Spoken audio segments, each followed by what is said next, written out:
कक्षा 8 class 8 science के अंतर्गत चैप्टर 10 है reaching the age of adolescence. इसका आज हम अध्ययन करेंगे। इसमें क्या है कि एडोलेसेंस एंड प्यूबर्टी, इनका भी अध्ययन होगा। चेंज एट प्यूबर्टी, प्यूबर्टी में क्या चेंज आ जाते हैं, change in the body shape, body के शेप में क्या अंतर आता है, डेवलपमेंट इन सेक्स ऑर्गन्स में क्या डेवलपमेंट होता है, वॉइस चेंज किस तरह से प्यूबर्टी के समय या एडोलेसेंस के समय होती है, तो इनका हम अध्ययन करेंगे। इससे पहले आपने इस पाठ में अध्ययन किया था कि reaching the age of adolescence. Adolescence मतलब यौनावस्था या मैच्योर होना, या एक ऐसी एज जिसको कहते हैं किशोरावस्था। किशोरावस्था में पहुंचने के बाद क्या चेंजेस जो मेल एंड फीमेल, लड़के बॉयज़ एंड गर्ल्स में क्या आते हैं, तो इनके बारे में इसमें अध्ययन करेंगे। जैसा कि आप सभी जानते हैं, आपने देखा भी है, reaching the age of adolescence, why can humans reproduce only after a certain age. ये क्वेश्चन है। ह्यूमन अपने ही समान जो संतति को जन्म देता है एक सर्टेन एज, एक एज के बाद ही क्यों देता है, एक मैच्योर होने के बाद ही क्यों देता है, ये question. You will learn about change that take place in the human body after which a person become capable to reproduction. अगर वो रिप्रोडक्शन के लिए उसके ऑर्गन्स, उसका शरीर जो है डेवलप अगर है, तो तभी वो रिप्रोडक्शन से संबंधित चीज़ें या अन्य संतति को जन्म दे सकता है। We shall discuss the role of hormones in beginning, about the change that make a child grow into a adult. इसमें सबसे बड़ा रोल है हार्मोन्स। हमारे शरीर में जो है हार्मोन्स निकलते हैं, और उन्हीं हार्मोन्स के कारण हमारे शरीर में कई चेंजेस आते हैं। उन चेंजेस का अध्ययन आप करेंगे। Adolescence and puberty. एडोलेसेंस का मतलब है कि किशोरावस्था जिसे कहते हैं, ये यौनारंभ प्यूबर्टी कहते हैं। तो ये age the growth begins from the day one is born. आप जानते हैं, जब से बच्चा पैदा होता है तब से लेके उसमें ग्रोथ होते रहती है, वृद्धि होते रहती है। बट अपन क्रॉसिंग द एज ऑफ 10 से या 11 से कहें हम 18-19 साल तक, आप देखते हैं 11 से या 10 से there is a sudden spot in growth which becomes noticeable. उसके बाद एकदम चेंजेस आने लगते हैं, बहुत सारे शरीर में चेंजेस आने लगते हैं, चाहे मेल हो फीमेल हो, लड़का लड़की के शरीर में।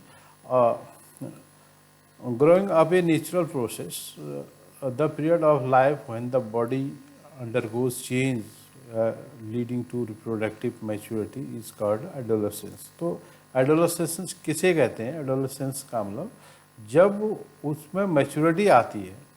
ग्रोइंग अप क्या है? आपका एक नेचुरल प्रोसेस है जो होते रहता है, और उस पीरियड को, उस समय को, the period of life when the body undergoes change leading to reproductive maturity, जिसको कहते हैं रिप्रोडक्टिव मैच्योरिटी में आना, उसको परिपक्वता। मैच्योरिटी का मतलब होता है परिपक्वता। इज कॉल्ड द एडोलेसेंस कहते हैं उसे। एडोलेसेंस मतलब किशोरावस्था।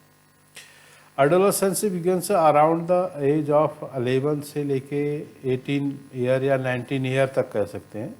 तो 11 ईयर से लेके 19 ईयर तक का जो टाइम पीरियड है, उसमें बहुत सारे चेंज आते हैं। इस पीरियड को टीन एजर्स भी बोलते हैं, या टीन एजर्स, या टीन भी बोलते हैं। ठीक। इन गर्ल्स एडोलेसेंस भी begins a year or 2 or earlier than the boys. Girls में कई बार ऐसा होता है कि उनका जो एडोलेसेंस पीरियड है, जो किशोरावस्था का समय है, वो 1-2 साल पहले आ जाता है। The human body undergoes several changes during adolescence. These changes marks the onset of puberty. The most important change which marks puberty is that boys and girls become capable to reproduction. Maturity का मतलब है capable to reproduction, मतलब वो अपने समान जो संतत है, अपने बच्चे को पैदा करने के लिए जो शरीर में जो मैच्योरिटी आती है, जो परिपक्वता आती है, उसके लिए तैयार होना, बॉडी को तैयार करना। Puberty ends when the adolescence reach reproductive maturity. Puberty वहीं ख़त्म हो जाती है जब आदमी परिपक्व हो जाता है, एटलीस्ट 18 या 19 एज के बाद वो प्यूबर्टी उसकी ख़त्म हो जाती है, मतलब वहाँ पर वो मैच्योर हो जाता है। मैच्योर मतलब उसके जो रिप्रोडक्टिव ऑर्गन्स हैं या सेकेंडरी सेक्सुअल करेक्टर हैं, वो जितने आने थे वो आ जाते हैं, और जितनी परिपक्वता उनमें होनी थी वो हो जाती है, मैच्योरिटी पूर्ण हो जाती है। चेंज एट प्यूबर्टी, जैसे क्या चेंज आते हैं? The most conspicuous change during the puberty is sudden increase in height. एक तो आपने देखा हुआ height. At this time, the long bones, that is the bones and arms and legs, and elongate and make a person tall। मतलब सब जो bones हैं, legs हैं, हैंड हैं, पूरे बॉडी स्ट्रक्चर में चेंज आ जाता है, उसमें ग्रोथ होने लगती है, लंबे होने लगते हैं, elongate। अब एक इसमें न्यूमेरिकल है, देखिए, कैलकुलेट द फुल हाइट। अपनी हाइट कैसे ज्ञात कर सकते हैं? पहले एक टेबल देखिए, टेबल एज इन ईयर्स। 8 वर्ष में जो 72% boys percentage of full height और 77% गर्ल्स। इसी तरह 9 ईयर में 75% बॉयज़ जो है फुल हाइट और 81% गर्ल्स फुल हाइट होती। तो इसको कैसे निकालते हैं?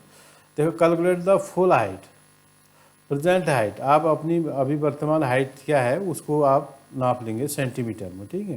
Present height upon percentage of full height at the age. इस एज में आपकी मान लिया 9 ईयर आपकी एज है, या आप 10 ईयर के हैं, तो 10 ईयर में जो बॉयज़ हैं तो बॉयज़ के 78% हाइट होती है। यहाँ पर देखिए, तो यहाँ पर लिख देंगे आप 10 ईयर के हैं तो 78 यहाँ से इंटू 100, तो निकालेंगे कैलकुलेट करके। जैसे कोई व्यक्ति है, बॉयज़ 9 ईयर ओल्ड, एक कोई बच्चा है 9 ईयर ओल्ड है, 120 सेंटीमीटर टॉल है। अब 9 ईयर में देखिए 75% है, यहाँ पर देखिए 9 ईयर में 75% है, तो 75, तो उसमें क्या करना है? Present height upon percentage of full height at the age. इस एज में 75 उसकी हाइट है, तो प्रेजेंट हाइट उसकी कितनी है? 120 सेंटीमीटर। 120 सेंटीमीटर अपॉन 75 इंटू 100, तो ये 160 सेंटीमीटर टॉल वो होगा। कैलकुलेट द फुल हाइट उसकी कितनी होगी? 160 सेंटीमीटर होगी। अपनी हाइट अभी से निकाल सकते हैं, ठीक है। Initially girls grow faster than the boys, but about 18 years of age both reach their maximum heights. अपने मैक्सिमम हाइट पर पहुंच जाते हैं कितने? जो 18 वर्ष 19 वर्ष में, जो पूरे 18 या 19 ईयर में पूरे मैक्सिमम हाइट उनकी हो जाती है। The rate of growth in height varies in different individuals, slow and fast growth. कई लोग बहुत जल्दी बढ़ते हैं, कहीं में जो बढ़ने की क्षमता होती है कम होती है। ये बहुत अधिक न्यूट्रिएंट्स पर भी डिपेंड करता है कि आपके घर में खाना किस टाइप का है, ये भी इस पर डिपेंड करता है। Change in body shape, body shape में किस प्रकार के चेंज आते हैं? देखिए, उसमें मैंने कहा था जो शोल्डर्स हैं या हड्डियां हैं, बोन्स हैं, वो बढ़ते हैं। वाइडर चेस्ट फैल जाता है। मसल्स में डेवलपमेंट आता है। वॉइस चेंज, वॉइस आवाज़ में अंतर आ जाता है। वॉइस का जो है मेल एंड फीमेल में, उनके आवाज़ में बिल्कुल अंतर आ जाता है। द वॉइस बॉक्स और the larynx begins to grow. Voice develops larger voice boxes, ठीक है। वॉइस में लार्जर वॉइस बॉक्सेस डेवलप हो जाता है, इसलिए मोटी उनकी आवाज़ आती है। The growing voice box in boys can be seen as a producing part of the throat called Adam's apple कहते हैं। गर्ल्स में की जो लैरिंग्स है उनमें भी स्मॉल साइज उनका होता है। जनरली गर्ल्स है हाई पिच वॉइस उनकी होती है, वेराज बॉयज़ है ये डीप वॉइस होती है। बॉयज़ की डीप और गर्ल्स की high pitch. Increase activity and sweat and sebaceous gland जो ऑयल ग्लैंड है उनको बोलते हैं सबशियस ग्लैंड, उनके भी अधिक ऑयल ग्लैंड अधिक आते हैं चेहरे पर, शरीर पर, तो इससे शरीर में कई बार छोटे छोटे दाने आते हैं, फुंसियाँ जिसे कहते हैं एक्ने, पिंपल्स कहते हैं ना फेस में, ये आने लगते हैं, ये भी उसी का एक पार्ट है। Development in